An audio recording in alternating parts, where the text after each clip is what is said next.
Shamning bir rakatiga ulgurgan namozxon qandoq to'liqlaydi? Savol. Assalomu alaykum.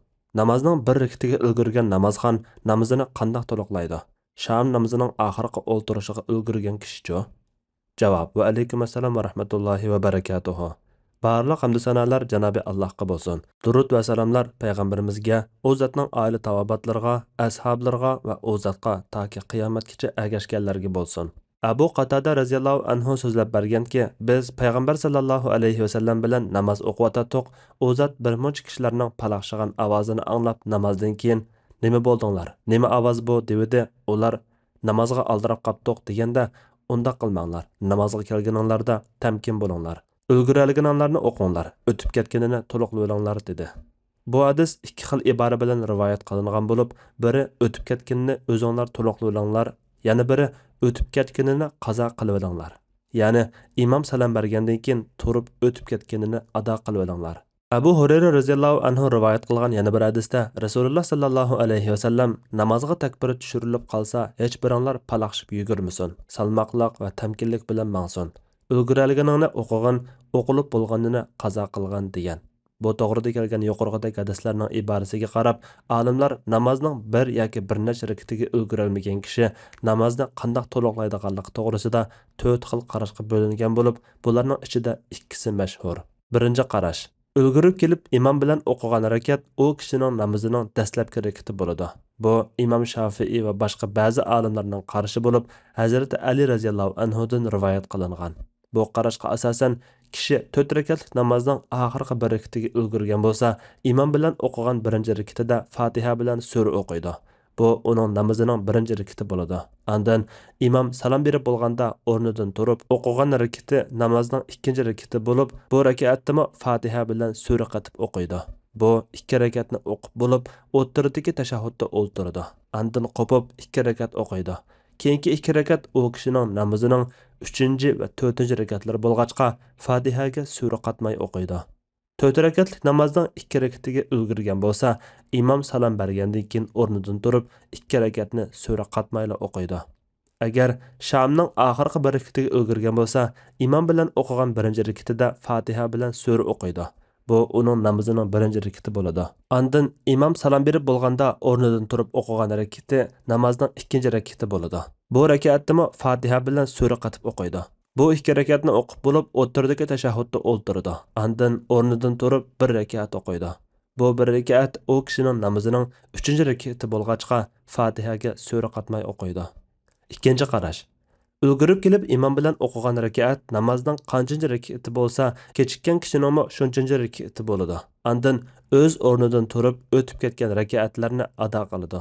Bu imom Abu Hanifa va boshqa ba'zi olimlarning qarashi bo'lib, bu qarashga asosan kishi 4 rakatlik namozning oxirgi bir rakatiga ulgurgan bo'lsa, imom bilan o'qigan birinchi rakati namozning oxirgi rakati bo'lib, buni imom bilan birga o'qiydi. Abu Hanifa kechikkan kishi bu rakatda hech oyat o'qimasa bo'ladi deb qaraydi. Boshqalar Fatihani o'qiydi deb qaraydi. Ondan imom salom berib bo'lganda o'rnidan turib o'qigan rakati namozning dastlabki rakati bo'ladi. Bu rakatda Fatiha bilan sura qatib o'qiydi. Bu rakatni o'qib bo'lib o'rtadagi tashahhudda o'ltirmayla yana bir rakatga turadi. Bu uning namozining ikkinchi rakati bo'ladi. Bu rakatda Fatiha bilan sura qatib o'qiydi. Ondan tashahhudda o'ltirib o'rnidan turib sura qatmay Fatihani o'qib bir rakat o'qiydi. Bu uning namozining 3-rakati bo'ladi. 4 rakatlik namozning 2 rakatiga ulgurgan bo'lsa, ulgurgan bu 2 rakat imomnikiga o'xshashla namozining 3 va 4 rakatlari bo'ladi. Imom salom bergandan keyin o'rnidan turib 2 rakatni Fatihaga sura qatib o'qiydi. Chunki bu o'zi yolg'iz o'qigan oxirgi 2 rakat namozning dastlabki 1 va 2 rakatlari bo'ladi.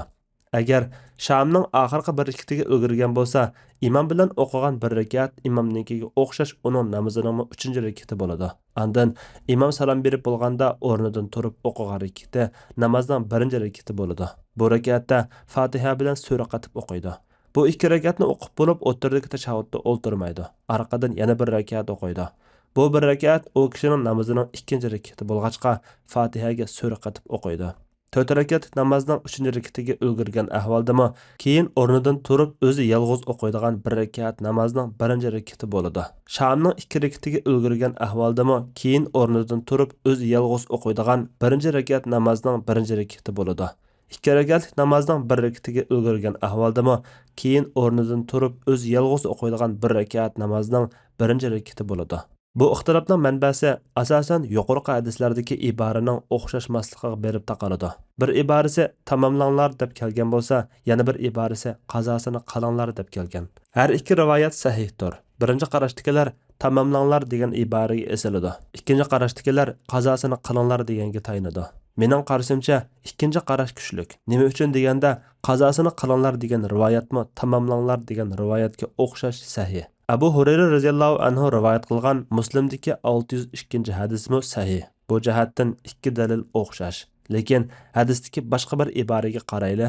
U bo'lsa-mu, ulguralganinglarni o'qinglar, o'tib ketganini to'liqlab olinglar. Yana bir rivoyatda ulguralganingni o'qig'in, sen kelishdan burun o'qilib bo'lganini qazo qilgin degan iboralar bo'lib, kechikkan kishining qo'lidan ketgani, ulguralmagani, o'tib ketgani dal o'qilib bo'lgan rakatlardir. Undaq bo'lgan ekan, namozning bosh tarafidagi rakatlar qo'ldan ketgan bo'ladi. Imom bilan o'qig'ini oxirgi rakatlar bo'ladi. Tamomlanglar degan iborami ehtimolliq. Chunki tamomlash bir narsaning bosh tarafini qilsa-mu, oxirgi tarafini qilsa-mu, ish qilib kam qolganini qilsa tamomlash bo'ladi. Undaq bo'lgan ekan, hadisdagi tamomlashni o'tib ketgan dastlabki rakatlarni ado qilish orqali tamomlanglar degan bo'ladi, deb tushunsak bo'ladi. Buni texmi kuchlantirdigani shuki, Mughira ibn Shu'ba radhiyallohu anhu mundaq rivoyat qilgan. Biz Rasululloh sallallohu alayhi va sallam bilan bomdod o'qiyotgan bir jamoatga ulgurdik. Ularga Abdurrahman ibn Avf imom bo'layotgan ekan, ular bir rakat o'qib bo'libdi ekan. Men uninga Rasulullohning kelganligini uqtirib qo'ymoqchi bo'lib mansam, Rasululloh meni to'sidi. Shuning bilan biz uning bilan bir rakat o'qib, bizdan burun o'qib bo'lgan bir rakatni ado qildik. Uning ustiga bu qarash sahobalardan Ibn Mas'ud bilan Ibn Umar radhiyallohu anhulardan rivoyat qilingan. Namozning oxirgi tashahhudiga ulgurgan kishi agar boshqa jamoat bo'lsa imomga iqtido qilmay, boshqa jamoat bilan birga boshdan o'qiydi. Agar boshqa jamoat bo'lmagan ahvolda imomga iqtido qilib, imom salom bergandan keyin o'rnidan turib namozni o'zi o'qiydi. Bu orqali jamoat fazilatiga erishadi. Allah eng to'g'risini bilguchidir. Fatvoda Doktor Abdul Aziz rahmatullah Fatvalar majmuasi 1-tom 64-nomorliq fatva.